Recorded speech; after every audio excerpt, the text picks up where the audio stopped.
Bismillahir Rahmanir Rahim. Assalamu alaykum warahmatullahi ta'ala wabarakatuh. Daawadayaal ku soo dhawaada channelka Sooyaalka Hawada oo ala uga bartinayno soo gudbina wararka ugu hadalheynta badan gudaha Soomaaliya caalamka. Magacaygu waa Maslax Nasiib. Waa maalinimo Arbaca taariikhduna ku beegan tahay 29 bisha January 2020 ku soo dhawaada qodobadeen wararkan ugu door karoon. Musharaxiinta Galmudug oo ku baaqay in 2 toddobaad dib loo dhigo doorashada Galmudug. أهل السنة والجماعة وكل واقع مدحوينها عصبة قلمدو جبلان أو صحافة كسو صارتي وزير جنان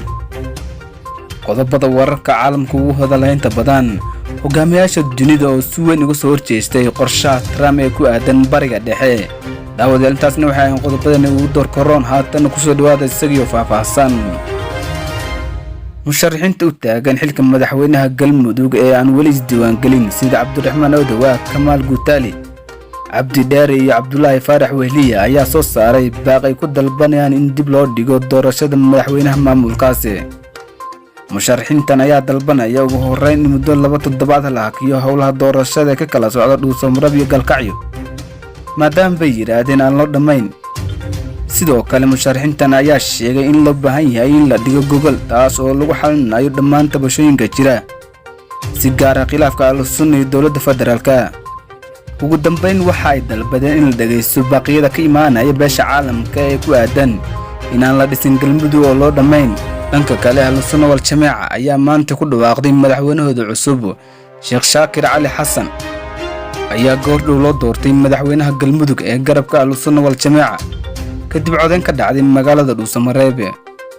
Sheekh Maxamed Shaakir ayaa waxa doortay xildhibaanada baarlamaanka Galmudug ee shalay soo dhistay Ahlu Sunna waxaan la sheegay inay la tartameen la musharax oo markii dambe u tanaasulay sheekha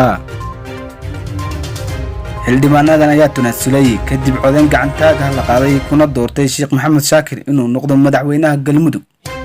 arintan ayaa imaanaysa iyadoo dhinaca kale baarlamaanka Galmudug ee garabka dawladda taageersan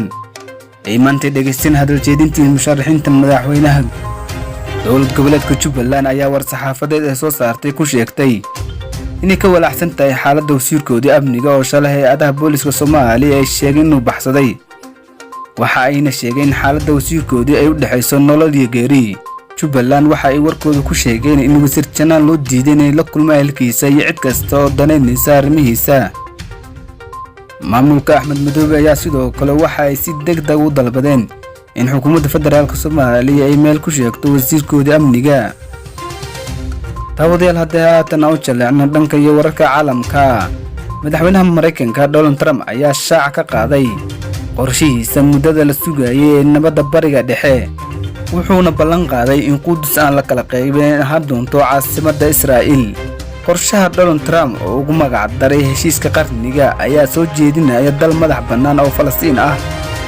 hase yeeshee wuxuu deegaanada danta galbeed ee Yuhuudda ay qabsadeen u aqoonsaday dhul Israa'iil isaga oo ka hadlayay aqalka cad isla markaasna uu dhinac taagan yahay ra'iisul wasaaraha Israa'iil Benjamin Netanyahu ayaa Trump waxa uu sheegay in hindisiisa uu yahay fursadii ugu dambeysay ee Falastiiniyiinta madaxweynaha Falastiin Maxamuud Cabbaas ayaa ku gacan saaray qorshaha kuna qeexay shirqool wuxuuna sheegay in Falastiin aysan marnaba Qudus watan sul doonin Yuhuudda daawadayaal intaasna waxaa nooga wararkeena fadlan haddaan u cusub tahay subscribe noo saar وأنا جو أم مصلح نسيب وركان ورك حقين تان كل دون وعن كتينا سداسي نبتكلم